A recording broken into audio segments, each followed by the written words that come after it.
Hi friends, welcome to my YouTube channel. Friends అందరికీ నమస్తే. Bharat Ireland తొలి టీ20లో భారత్ ఓటమి. బెల్ఫాస్ట్ వేదికగా టీ20 ప్రపంచ కప్ విజేతగా నిలిచిన తర్వాత ఆడిన తొలి పోరులో భారత్కు గట్టి శాఖ తగిలింది. గతంలో 8 సార్లు భారత్ తలబడి అన్నింటిలో ఓడిన ఐర్లాండ్ ఈసారి పదునైన ఆటతో దెబ్బ కొట్టింది. అటు బౌలింగు ఇటు బ్యాటింగ్లో విఫలమైన టీమిండియా అనూహ్యంగా తల వంచింది. శుక్రవారం జరిగిన తొలి టీ20 మ్యాచ్లో ఐర్లాండ్ 34 పరుగుల తేడాతో భారత్ను ఓడించింది. టాస్ ఓడి ముందుగా బ్యాటింగ్ దిగిన ఐర్లాండ్ 20 ఓవర్లో 9 వికెట్ల నష్టానికి 182 పరుగులు చేసింది. కెప్టెన్ టకర్ 36 బంతుల 50 రన్స్, 5 4 2 సిక్స్లు. గారెత్ డెలానీ 32 బంతులు 49 రన్స్, 3 4 3 సిక్స్లు కీలక ఇన్నింగ్స్ ఆడారు. వీరిద్దరూ 5వ వికెట్కు 44 బంతుల 64 పరుగులు జోడించారు. అనంతరం భారత్ 18.5 ఓవర్లో 148 పరుగులకు ఆలౌట్ అయింది. అభిషేక్ శర్మ 20 బంతుల్లో 49 రన్స్, 7 4 2 సిక్స్లు. శివం దూబే 14 బంతుల్లో 25 రన్స్, 1 4 2 సిక్స్లు మాత్రమే దూకుడుగా ఆడగా మిగతా వారంతా విఫలమయ్యారు. ఇరు జట్ల మధ్య రెండో టీ20 రేపు ఇదే మైదానంలో జరుగుతుంది. కీలక భాగస్వామ్యం. హర్షిత్ రాణా, హర్షదీప్ సింగ్ పదునైన బౌలింగ్తో ఐర్లాండ్ 6 ఓవర్ల లోపే 3 వికెట్లు కోల్పోయింది. డెయిర్ 0, హ్యారీ 0, టిమ్ టెక్కర్ 17 వెనుదిరగా పవర్ ప్లేలో జట్టు 36 పరుగులే చేసింది. దూబే తొలి బంతికే బెన్ కాగ్జెంట్ 15 అవుట్ చేయడంతో జట్టు కష్టాల్లో పడింది. ఈ దశలో టకర్, డెలానీ కలిసి ఐర్లాండ్ను అందుకున్నారు. 9 పరుగుల వద్ద డెలానీ ఇచ్చిన సులువైన క్యాచ్ను అభిషేక్ వదిలేశాడు. అక్షర్ 2వ ఓవర్లో 2 4 6 బాదిన టకర్ 35 బంతుల అర్ధ సెంచరీ పూర్తి చేసుకున్నాడు. ప్రసిద్ధ్ కృష్ణ ఓవర్లో డెలానీ వరుసగా 4 6 6 6 బాదగా మొత్తం 27 పరుగులు వచ్చాయి. చివరి 4 ఓవర్ల ఐర్లాండ్ 45 పరుగులు చేసింది. టీమిండియాలో అభిషేక్ శర్మ మినహా ఛేదనలో ఒకవైపు అభిషేక్ చెలరేగిపోగా మరోవైపు సంజు శాంసన్ 5 పరుగులే చేశాడు.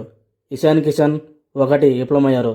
దాదాపు 2.5 ఏళ్ల తర్వాత తొలి టీ20 మ్యాచ్ ఆడిన శ్రేయస్ అయ్యర్ 3 పరుగులకి అవుట్ అయ్యాడు.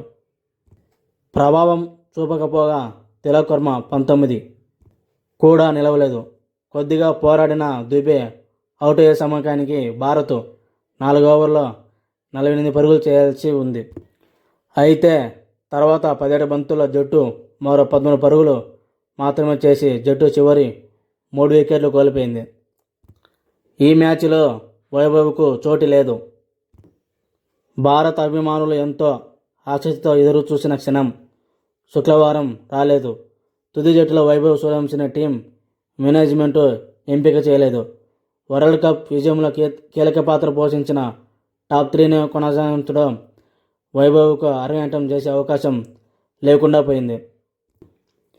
అంతర్జాతీయ క్రికెట్లో తాను వేసిన తొలి బంతికే సంజు శాంసన్ బౌల్డ్ చేసి ఐర్లాండ్ లెఫ్ట్ ఆర్మ్ స్పిన్నర్ జై ముద్రా సంచలనం సృష్టించాడు. 29 ఏళ్ల ముద్రా భారత్కు చెందినవాడే. రాజస్థాన్లోని టొంక్లో పుట్టిన అతను 5 ఏళ్ల క్రితం electronic and communication master degree చేసేందుకు ఐర్లాండ్కి వెళ్ళాడు. భారత్లో క్రికెట్తో గుర్తింపు తెచ్చుకొని ఆ తర్వాత మరో దేశంలో కొనసాగించిన ఆటగాడు కాదు. అతను డబ్లిన్ అడుగుపెట్టిన తర్వాతే ఆటపై ఆసక్తితో ప్రతి Leinster club left arm స్పిన్నర్గా Mudra చేరాడు. ఆ తర్వాత అతను వేసిన బౌలింగ్ వైపు మళ్ళాడు. ఈ మ్యాచ్తో అరంగేట్రం చేయకముందు ముద్ర దేశవాళీ క్రికెట్లో ఫస్ట్ క్లాస్ మ్యాచ్లు 6 వన్డేలు 5 టీ20లు ఆడాడు. బాబ్జీ నరసింహారావు, రమన్ లాంబా, శివి సింగ్, రాబిన్ వాటర్సన్ తరహాలో భారత్లో పుట్టి ఐర్లాండ్కు ప్రాతినిధ్యం వహించిన ఆటగాళ్ల జాబితాలో అతను చేరాడు. 2 మ్యాచ్ల ఈ సిరీస్లో ఐర్లాండ్ ప్రస్తుతం 1-0 ఆధిక్యంలో ఉంది. సిరీస్ విజేతను నిర్ణయించే రెండో టీ20 మ్యాచ్ జూన్ 28 ఆదివారం సాయంత్రం 6 గంటలకు ప్రారంభం అవుతుంది. 2 మ్యాచ్ల ఈ చిన్న సిరీస్ను కోల్పోకుండా ఉండాలంటే భారత్ ఆదివారం జరిగే రెండో మ్యాచ్లో తప్పక గెలవాలి. ఓకే ఫ్రెండ్స్, ఇంతటితో వీడియో కంప్లీట్ చేస్తున్నా. నచ్చితే లైక్ చేయండి, షేర్ చేయండి, కామెంట్ చేయండి, సబ్స్క్రైబర్ చేసుకోండి. Thank you for watching. Have a nice day. Have a good day.